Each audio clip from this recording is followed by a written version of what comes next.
Hello, I'm in Penge East Station. Behind me here, Penge West, just 500 yards down the road. Both of these stations are local to me, and this is a perfect place to start to show you why paying Oyster fares isn't as straightforward as you might think it is.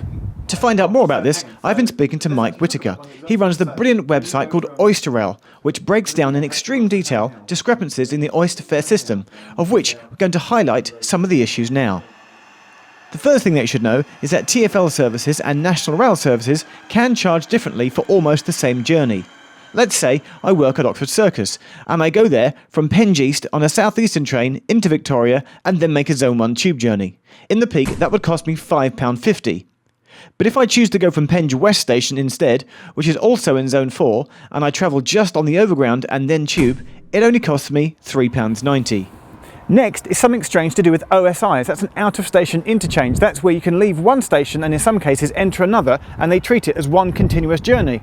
Normally, that gives you the best fare, but we found an example here up at Hertford going into London, and we think there are others where actually if you break the OSI on purpose, it actually charges you less. Here's what happened when I went and tried it out. So here's what I did. I caught the train to Broxbourne, there I am, exited, and then tapped back in again using a fresh Oyster card. I got a train towards Stratford but got off at Tottenham Hale a few minutes later, while I left that station, and at this point you have up to 20 minutes as part of the official OSI out-of-station interchange to make your connection, except I broke it on purpose by going through the barrier into the tube station, but then turned around and immediately exited again, and then I turned around again and went and tapped straight back in, went down the escalator, onto the Victoria line, and then got off at the first Zone 1 station, that's King's Cross, tapped out, went to the ticket machine to immediately check my balance, and here's what I saw. The single journey from Broxbourne to Tottenham Hale had cost me £3.50, and then the single tube journey to King's Cross had cost me £2.80, that's a total of £6.30. But if you don't break the OSI at Tottenham Hale like I'd done, as confirmed by the single fare finder on TfL's webpage, that journey would cost you £7.70, that's £1.40 more expensive. Now the trouble is that some of the national rail companies in London charge different fares to what TfL do, but some, not all, some do, some don't.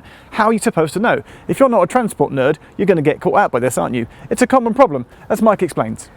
Some of the common things, people don't realise that they need to pay for every zone they travel through. So they think, for instance, that they can travel from Upminster in Zone 6 in the east to Ealing in Zone 3 in the west and only pay for Zones 3 to 6, even though they've gone through Zones 1 and 2.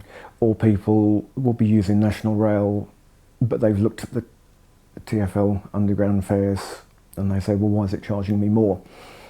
Because they don't realise that there's lots of different fare scales. And just to make it really confusing, how about this? This is on the London Overground. If you make a Zone 5 to Zone 2 journey off-peak between West Croydon and Surrey Quays, that'll cost you £1.50. So you might think that doing a Zone 5 to Zone 2 journey anywhere on the Overground will also cost you £1.50. But no, on the new part of the Overground, the lines that go out of Liverpool Street, if you take a train, say between Chingford, which is Zone 5, and Bethnal Green, also Zone 2, that won't cost you £1.50, that'll cost you £2.40.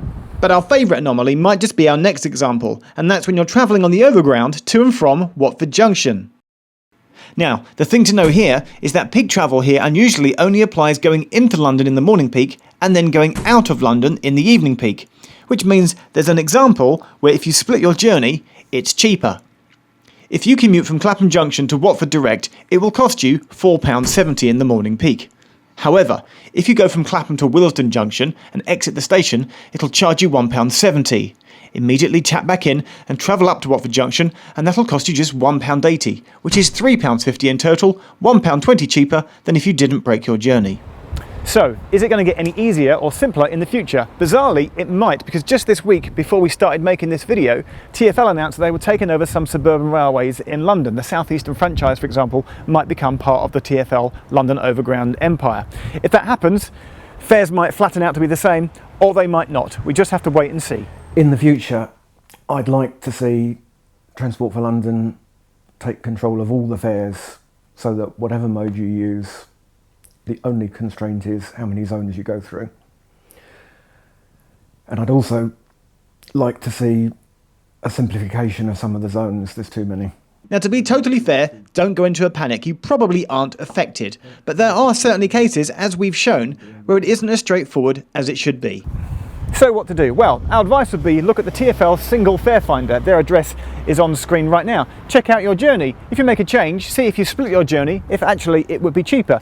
See what it's like peak to off-peak. See if it's cheaper going another way or the opposite way. Have a look, find out, and if you discover any more Oyster anomalies, let us know in the comments below. Me, I've got to go. I'm going into central London, but I'm thinking I'm taking my Oyster card and I'm going to go down the road to Penge West and not Penge East.